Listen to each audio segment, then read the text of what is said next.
Hi everybody and welcome back to the channel. We've got an exciting video today on the new version of D5 Render. Version 2.11 has just arrived. So looking at the trailer on YouTube, I was blown away by some of the new features that we're going to see, and I'll be breaking this down for you in a nice little tutorial where I demonstrate some of these features. But you're going to find things like the new AI material generator, which is just mind-blowing that you can sample an image and generate your own sort of PBR textures using AI technology.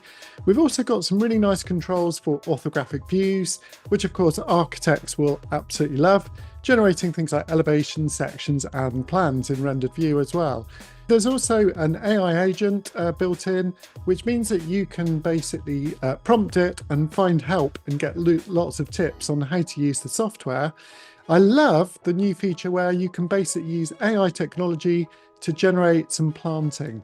So using a prompt, you can generate planting suitable to a region. Then basically you can generate very nice looking plants, which are all editable as well. So this is going to be a big bonus for visualization artists looking to add lots of content and plants to their files. So one of my favorite new features, also the ability you can export this as a spreadsheet. So this might be something you can collaborate with your landscape designers to, just basically plant up these areas in no time at all, looking really accurate and really, really good. Finally, there's also a really good brush method which we can actually apply. So rather than just using scatter, we've got a really nice new brush. And this has some nice new features like an edge offset that you're seeing in the video below. This means it's very easy to create things like borders and kind of like just make it much more accurate so when tracing around different shapes. There's a big expanded bunch of imports for D5 Render as well. So this is something that I think you'll find super helpful, as well as a new sort of linear sort of scatter, if you like, where you can select a bunch of products and scatter them in a linear fashion. Now there's a lot of nice other features, things like the new camera clipping plane, also the ability to zoom and pan around in 3D very easily, and some great new features for lighting as ever.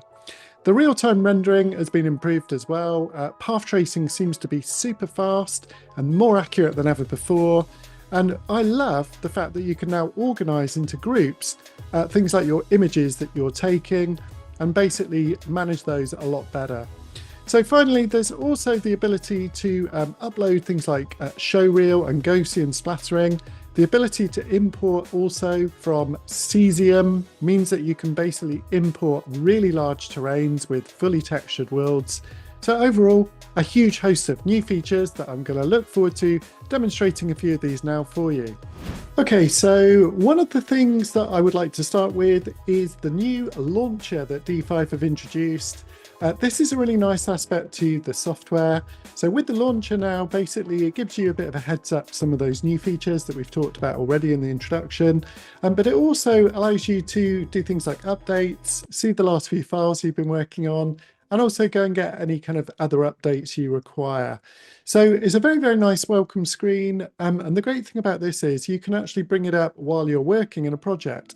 Previously, you had to have the launcher or your project. You couldn't have both, but you'll see in a moment how we can actually have both.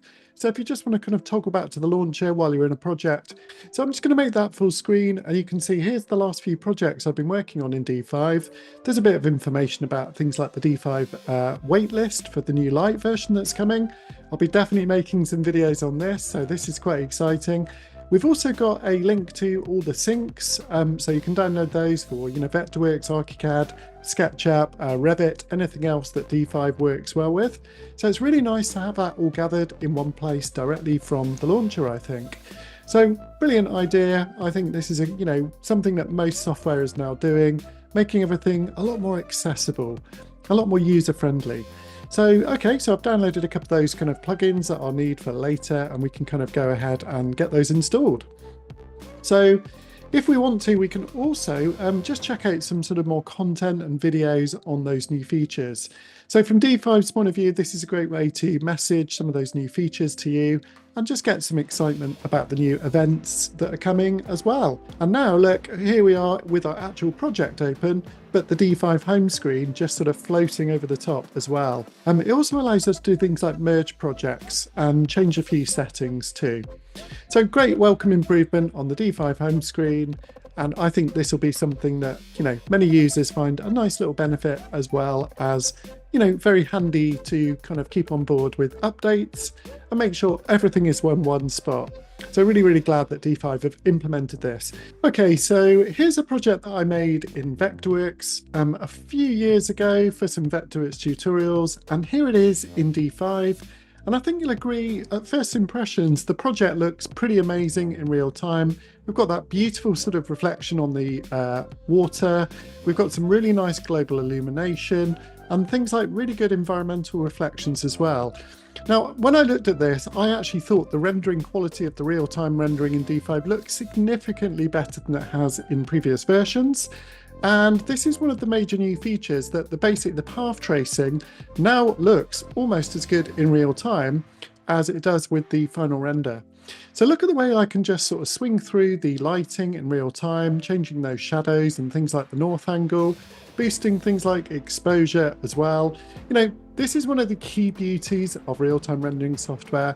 So I would say to you, if you're not using real-time software like D5, Enscape, or maybe Twinmotion, it's time to take a look at one of those for sure.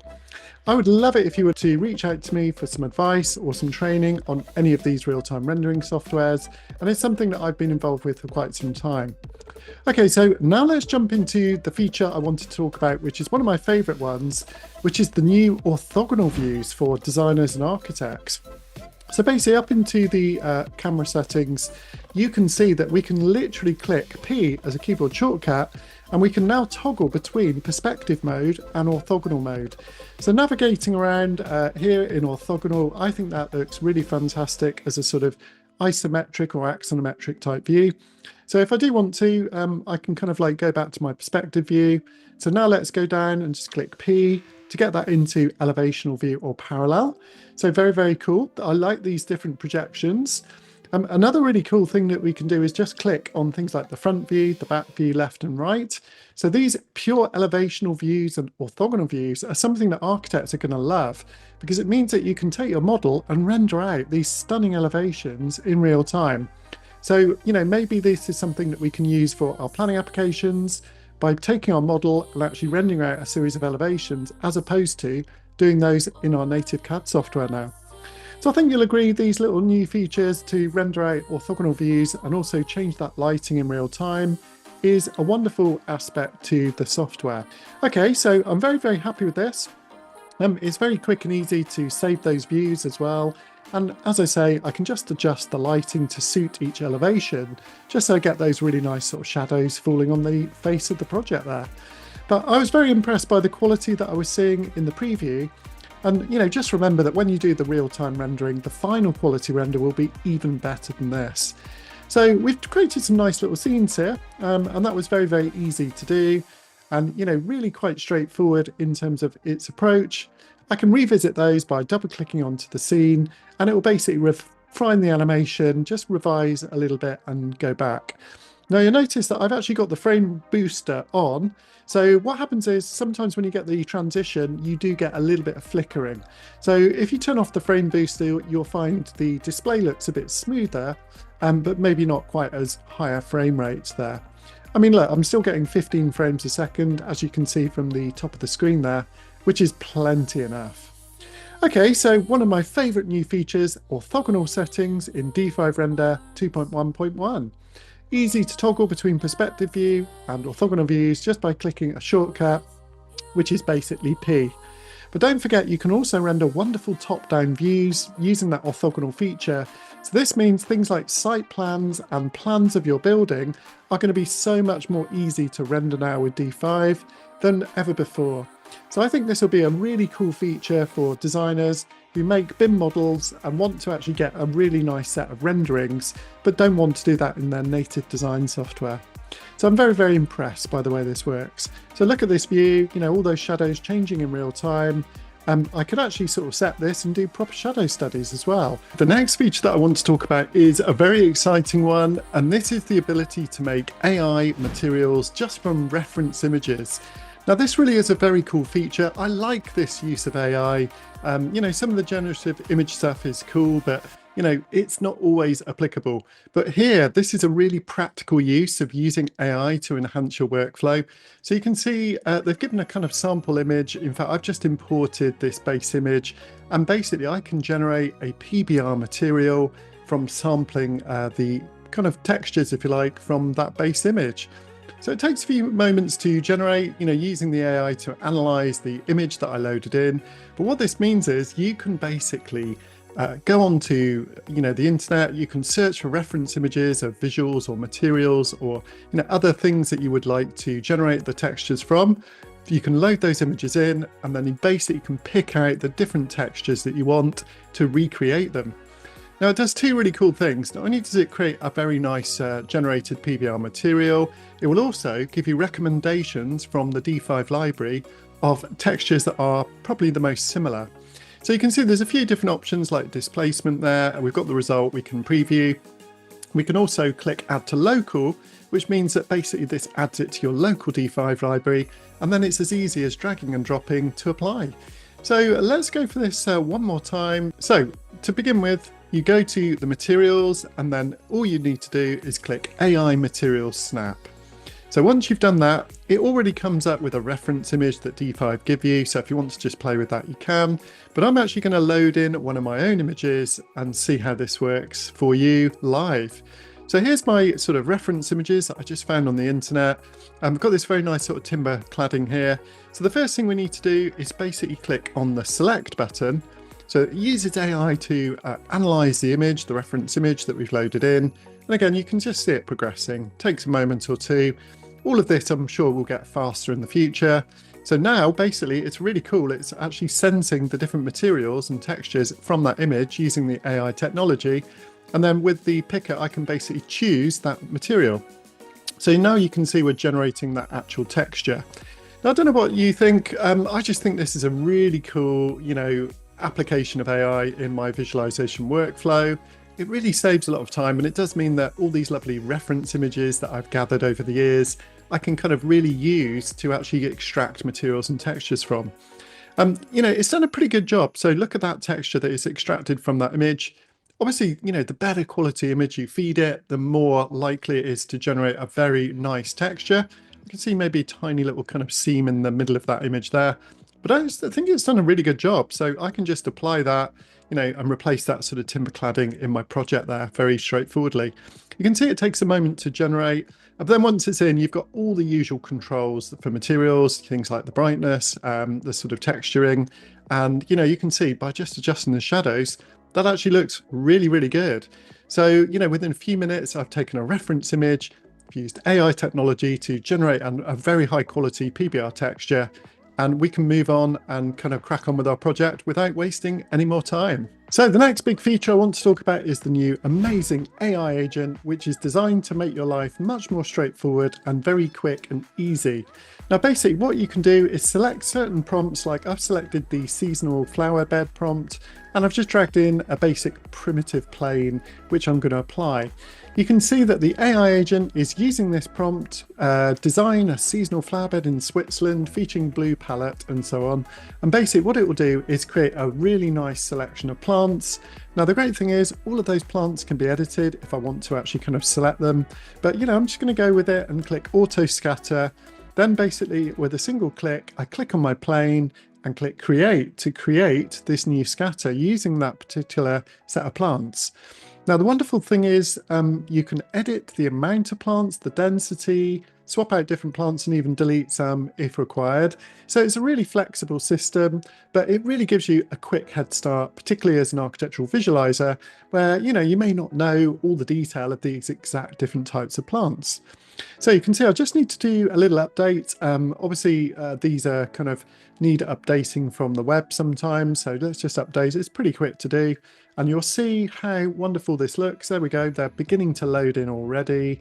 And basically, I can also, which is really nice, export this in a minute as a sort of spreadsheet, if you like, of the different plant varieties I've used.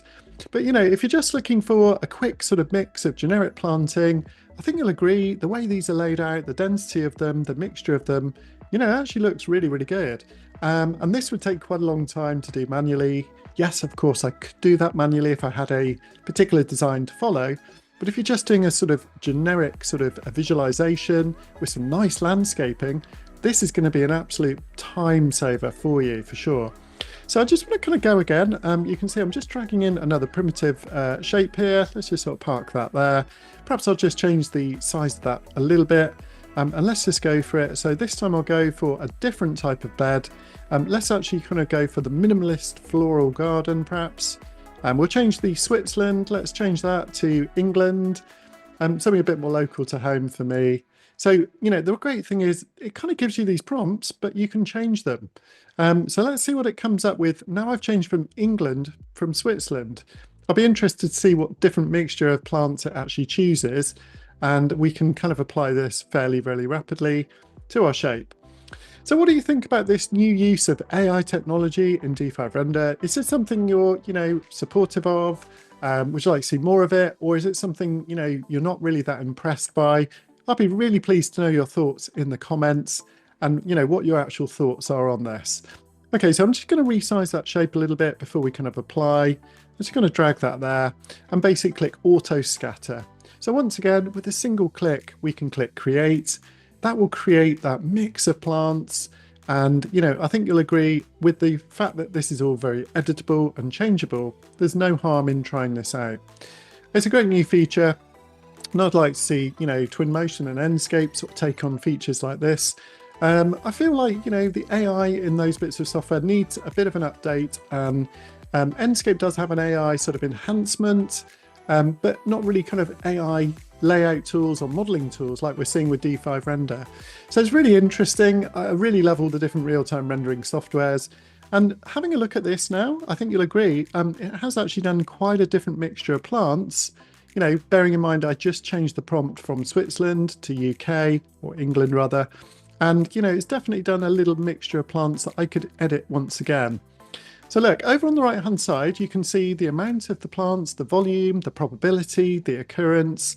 All I need to do is click on that and just change the slider and you'll see it immediately updates with, you know, new plants or less plants being added in. So it's extremely flexible if you need it to be. And of course, there is also the culling, so you can actually remove it from certain areas too. But look at the quality of these plants. I think you'll agree, they seem like they've really improved the planting and the libraries in D5 Render. But I think also hang around for the next big feature that I'll be talking about a bit later on, the new improvements to sort of real-time path tracing as well. Okay, so I'm going to go ahead and render that out. It's a very nice little image. You can see that it's pretty quick to render. So once you've created your image, you just render either a batch or you can render still images as well. Okay, so on a similar theme, the next tool that I want to talk about is the new improved brush mode. So here, what we can do is basically just go in and select from a range of different plants that are either downloaded locally or, you know, still online. If they're online, you just get a little delay while they download. We can also tick them and favorite them, that kind of thing. So I've just got a nice little mixture here. We can close our palette and then we can adjust our brush and basically just sort of paint in a very sort of free-form fashion. So I think you'll agree that's a really nice little improvement over the previous iteration. So not only do we have fine control over the brush, we've actually got a really good sort of post-editing of the ability to modify those plants within the brush, if you like, as well. So obviously this makes it quite easy to be very specific with your plant placement. Also the ability to basically edit out things and just try different scenarios. So, you know, here I can just add in a couple of additional plants, no problem. Here we go, click, click, quit, and they've already been generated. They're all like slightly different sizes. So, you know, once the brush is there, you can then sort of make these changes. So let's go back into perspective mode. And basically, let's have a look at that planting by getting down a bit lower by deselecting. So here we go. We're just going to get down a little bit low. Obviously, it would look better if I had some grass or soil on the plane. But, you know, to be able to reselect that scatter very easily. And then if I do want to, I can use the plus sign to create a cull, which basically means I can remove areas as well. So very, very good. Now, this is something I think you may have found with some of the real-time rendering software. It's quite hard to kind of paint up to a border, but D5 seem to have kind of cracked this with a very nice new improvement to the tool. I really like the way you've got things like probability and collision volume. So there's quite a few effects for you to play around with here. You can actually sort of scale up some of those plants, no problem at all. But, so far I'm very impressed, and the performance still seems quite zippy. Okay, so on the note of basically frame generation, if you look into the preferences, we can turn on the different FPS generator. So have a look at my frame rate at the top of the screen. You can see I'm getting about 1415 with FPS FSR frame generation. So one thing it does there, it kind of uses AI to actually interpret and analyze the next frame. So you get a much better frame rate. And when you're navigating around, this can be super helpful. So I would try turning that on and off. There's also the FPS frame booster as well. So, I think you'll agree, once you get up to about 15 frames a second, it's workable. Obviously, on a better graphics card, it'd be even smoother as well. But, once you sort of down at the limit of 4 or 5 frames a second, things become a bit sticky and a bit awkward to use. So these are welcome. Basically, there's also super resolution as well that you can play with. But I'm finding D5 working really reliably with a good solid frame rate, as I say, on my old computer with a RTX 2080 Ti. Okay, so the next feature that we're going to talk about is basically auto adjustment of things like your lighting. So let's just take a really nice little scene here. You can see that if we go over to the exposure for post-processing, it's pretty straightforward to increase or decrease the exposure levels. But if we want to, we can also now slide on the auto exposure. Basically, what that does, previously it wasn't as usable. I used to turn that off most of the time, but now we can still make these fine adjustments with the auto exposure turned on. And basically, this means that, less brightness or darkness will come into the image as required. So basically, I really think that the auto adjustment makes life a lot easier to get a really nice level of contrast. You can see there's lots of other things here like slope, shadow, things like the white balance as well. Very easy to change the tone of your images. Things like tint and bloom to get that nice sort of kind of highlighting as well. Of course, lens flares, vignetting, all the usual things are available in D5. But this makes it easy to fine-tune particular images. So chromatic aberration is also one of those things that can add a little bit of realism, but just don't overdo it. And also things like saturation. Sometimes you want to just desaturate these CGIs a little bit in the edited version. So, why not play around with the auto adjustment, exposure compensation, and all of these other factors? I also do quite like the new sort of AI style as well. So if you want to kind of go for more of the white card, basically that means that you can kind of turn that off and actually increase the sort of ambient occlusion in the image as well. So, quite fun to play around with these different settings.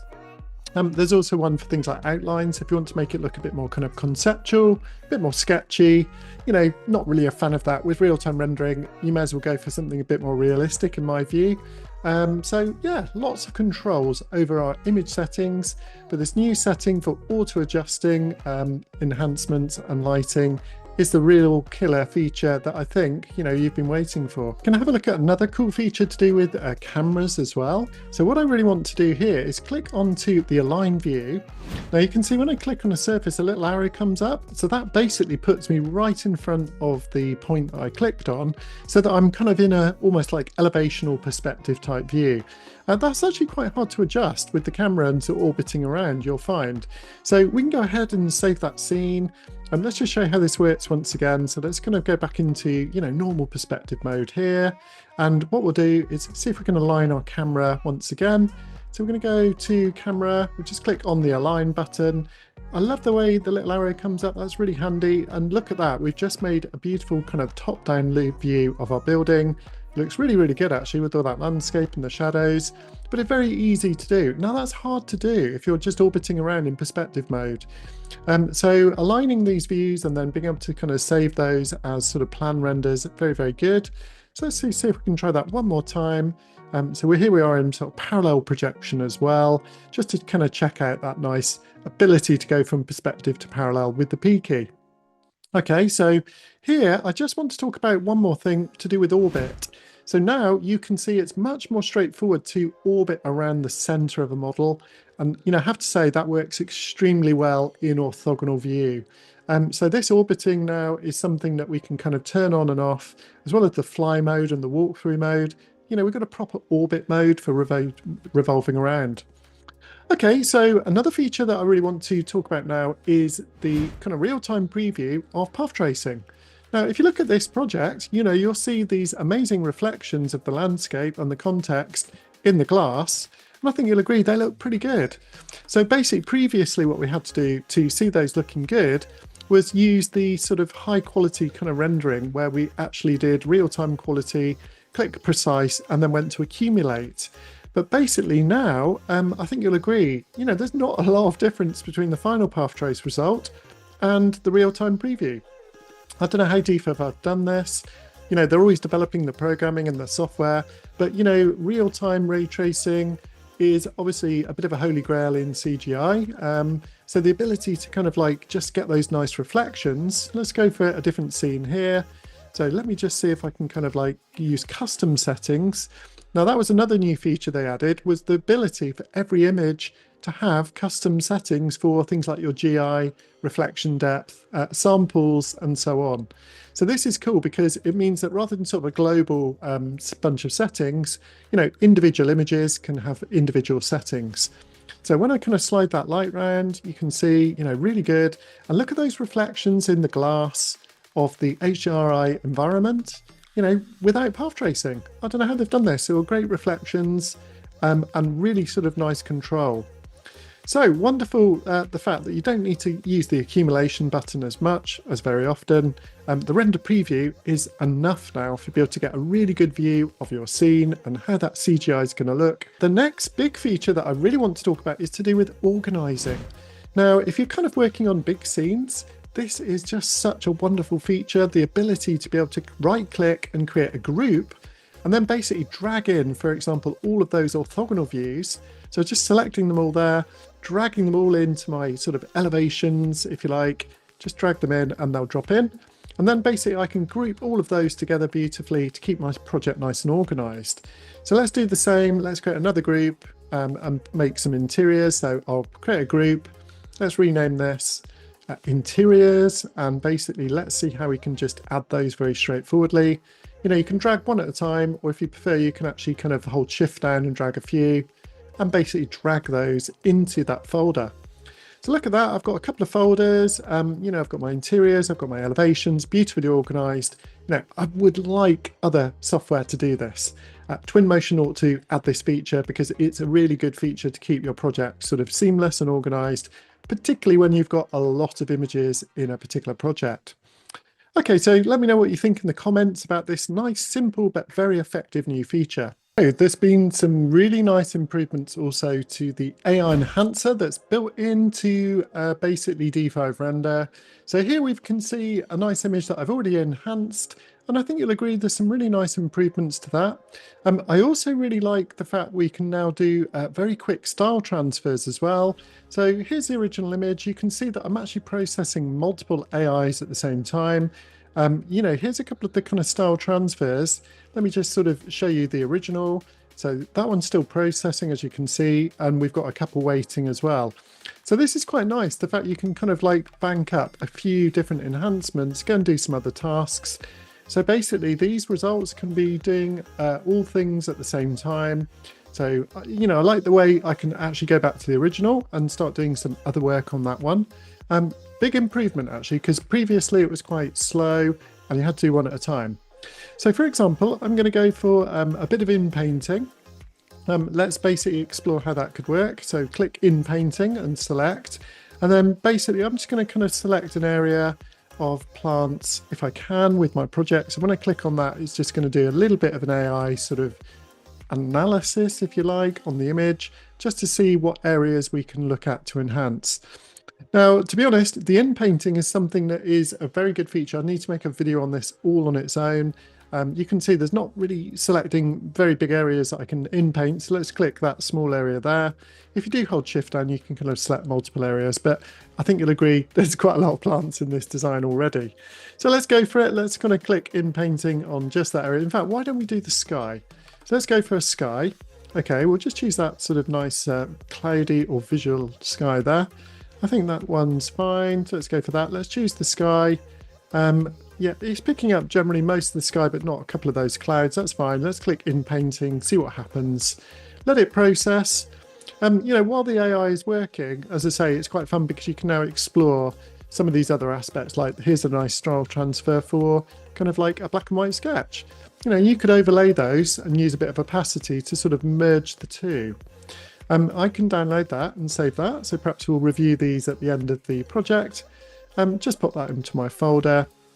And, I think these are very stylistic, sort of, nice sort of architectural style sketches. There's lots of software out there that can generate these kind of views these days. Here's another one, which is a fun one, sort of more marker style. That's cool. Again, years ago, this artist would have been very talented to produce an image like that. And now using AI, within a few clicks, we can generate some pretty cool images. Again, I don't know what you think about this. Here's a watercolor, very, very nice stylized image. I think this is cool. For me, I used to be very keen on sort of artwork, but, these things took all day and we rarely have time for that these days. So, I think presenting in a range of different styles is a wonderful thing to do, particularly when you've got lots of landscape and you're going for that conceptual look. Staying with the theme of AI, we're now going to look at the AI atmosphere match. So if you click the icon up in the top right corner, you can basically set up an image as a source image. D5 Render will give you a base image, so you can kind of use that one to begin with. But I've actually downloaded a couple of really cool images that I found as sort of inspiration online, of course. And this means that I can now match the atmosphere of those images into my scene. So very, very clever. It sort of generates a kind of like automatic AI enhancement of the atmosphere, pulling it from the scene that you load in. So, look at this. It's really kind of like loaded in the image sort of based on that kind of strength. Now, if I do want to, I can still adjust the strength as well. But I do like the environment there it's created. It's created a nice HDRI based on that image, and the atmosphere looks pretty realistic. So, I can still play around with things like the strength. So I can adjust it more or less, boost it up or take it down a bit. Of course, I can reset it to how it was before. Okay, so let's go for it again. Let's actually just pull in another reference image. Let's load in a different kind of image this time. So here's a couple of images that I've got available. I thought this was a nice one, nice CGI with a kind of moody sky. So we're going to generate this one and download the HDRI essentially from that scene. So I don't know quite how they've done this, whether they're turning the imported image into the HDRI, which seems like they are, using some AI. I was actually trying to do this with a client the other day, and it was remarkably difficult to create an HDRI from a photograph. So this would be exactly the feature they needed, really. So a very nice implementation in D5, and again, another welcome improvement in the sphere of AI enhancing your design process. So this is where I think D5 is a sort of real leader at the moment, using AI not to kind of replace the skills, but just enhance your base skills and just speed up the workflow. You're still going to know what you're doing with your modeling and your rendering and to make a nice scene, but I think you'll agree these features are very welcome, and they definitely kind of just speed things up. I mean, look at this. I'm very happy with the realism of this real-time preview. The style transfer has made a really nice sort of muted image. It's not too bright, not too sunny. You see that a lot in CGI, so something a bit more atmospheric. So now I can easily sort of just reframe my rendering, use my focal length in a bit, perhaps turn on the perspective correction, kind of frame up that view, and then render out at 4K when I'm ready. Also, one of the big benefits of D5 is the fact you can render with lots of different channels. So don't forget, you can always use your post-editing software. But, look at the difference between the sort of Geo Sky and the HDRI. In my view, the HDRI in this particular scenario looks really, really good. So we can also kind of just tweak the brightness and the rotation and things like that as well. But let's go for it. Let's render up this image. And again, we'll review all these at the end of the video. Now, if you're like me, I've been enjoying the progress in all the different real-time rendering softwares. Quite fascinating to see how they're all evolving. You know, we've got Twinmotion, we've got the Chaos group, we've got D5 Render, and there's some really exciting new sort of stuff happening also with Maxon at some point. So we'll wait and see how that pans out. But what do you think about these new AI integrations into D5? Is this something you're going to try and use? You know, are you a bit skeptical of it? You know, do let me know in the chat. Let's get a bit of a debate going about AI and architecture.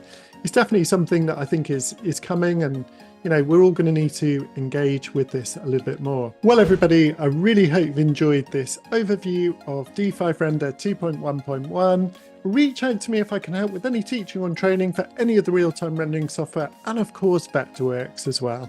So I look forward to seeing you in the next videos. Thanks ever so much for liking and subscribing to support the channel, and I'll see you next time. Bye bye.